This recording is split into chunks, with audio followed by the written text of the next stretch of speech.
Yes बच्चों, अब प्रश्न नंबर 6 देखिए।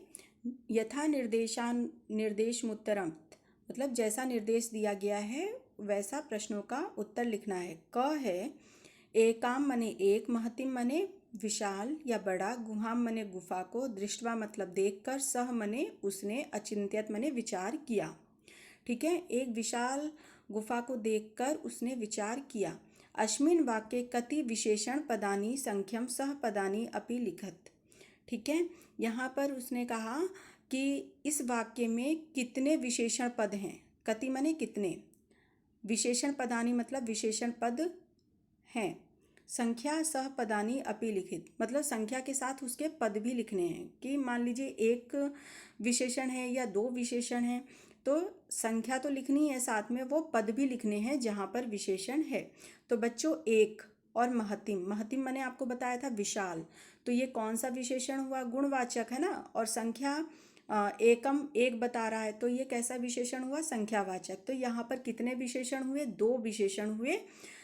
तो अस्मिन् वाक्ये द्वय विशेषण पदे स्तः, मतलब इस वाक्य में दो विशेषण पद हैं। पहला है एकाम और दूसरा है महतिम। एकाम में संख्यावाचक विशेषण है और महतिम गुणवाचक विशेषण है। ओके, ख है, ख देखिए, तदहम अस्य आह्वानम करोमि। तदहम बच्चों ये दो शब्दों से मिलकर बना है। तद मने होता है तभी, अहम मने मैं। ठीक है, अहम मने मैं, इसी से प्लस करके तदहम बना हुआ है। तदहम, अस्य मने उसका, आह्वानम करोमि मतलब करता हूँ या करूँ, करता हूँ। ठीक है, तदहम अस्य आह्वानम करोमि, अब मैं उसका आह्वान करता हूँ।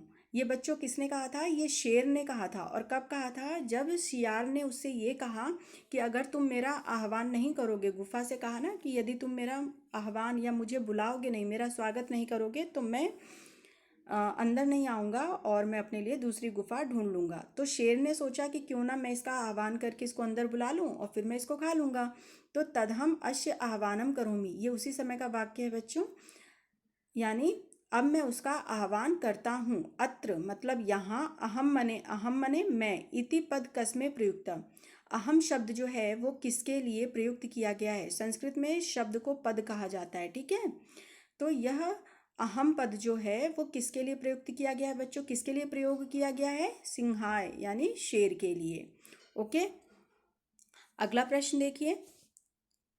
अगला ग, यदि मने यदि, त्वम मने तुम, माम मने मेरा, न आहवयसी मतलब मेरा आह्वान नहीं करोगे। यदि त्वम मने तुम, माम मने मेरा, न आहवशी मतलब मुझे नहीं पुकारोगे। ये एक वाक्य हो गया।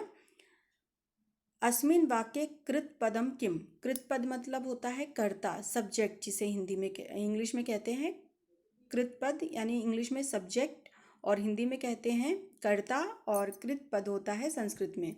तो यदि मतलब अगर, त्वम मने तुम, माम मने मुझे, न आहवसी मतलब नहीं पुकारोगे। इस वाक्य में कृत पद कौन सा है, तो इस वाक्य में कृत पद त्वम है, तुम।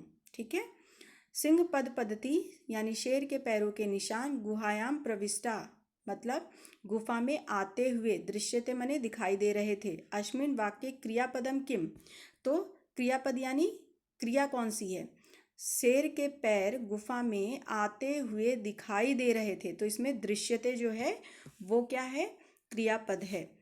वनेस्त्र संस्थ समागता जरा, वनेस्त्र मतलब इस वन में, वन धन स्त्रे का मतलब होता है इस वन में। संस्था सस्य मने होता है रहते हुए, है ना। संस्था मतलब यहाँ पर मुझे निवास करते हुए, समागता मने बुढ़ापा आ गया है। अस्मिन् वाक्य अव्यय पद क्या होता है बच्चों, अव्यय पद क्या होता है, अव्यय पद वो पद होते हैं जिसका लिंग, वचन और कर्ता पर कोई प्रभाव नहीं पड़ता। जैसे अत्र मने होता है यहाँ, अत्र मने यहाँ, इस वन में अत्र है ना। तो अत्र क्या हुआ, अव्यय पद हुआ। कैसे हुआ बच्चों, जैसे हम ये कह सकते हैं कि हम सबको यहाँ आए हुए बहुत देर हो गई और राम को यहाँ आए हुए बहुत देर हो गई। ठीक है, तो आपने क्या देखा, यहाँ शब्द जो है, अत्र शब्द जो है, इसमें कोई परिवर्तन नहीं हुआ। जबकि लिंग वचन जो होते हैं, जैसे यहाँ आए, यहाँ आया, या राधा आई, मोहन आया, तो इनमें क्या होता है, आया शब्द में परिवर्तन हुआ ना।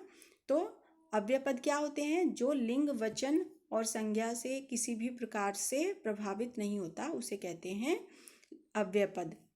ठीक है, तो यहाँ पर अव्यय पद कौन सा है, यहाँ है अव्यय पद अत्र। ठीक है, आई होप आपको ये समझ में आ गया होगा। यदि कोई डाउट हो तो पूछिए।